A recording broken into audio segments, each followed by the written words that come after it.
Boker Tov ou Mevorach. Lorsqu'il s'agit d'acheter une mezouza, il faut faire extrêmement attention et être sûr que la mezouza est cachère. Il ne suffit pas que le sofer ait une barbe et même un chapeau en plus. L'un comme l'autre, c'est largement insuffisant.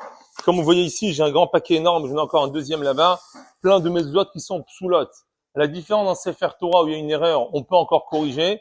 Une mezouza, dès qu'il y a n'importe quelle erreur, il y a une seule solution, c'est la gniza. On ne pourra jamais corriger une mezouza qui n'est pas cachère.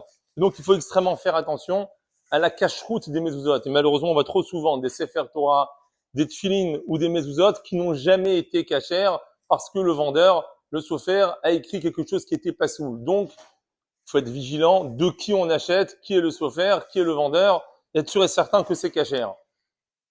Vous allez me dire, mais en fin de compte, qu'est-ce que ça change? De toute façon, c'est une écriture comme une autre. C'est vrai, effectivement, mais ça fait déjà 1 mois et demi.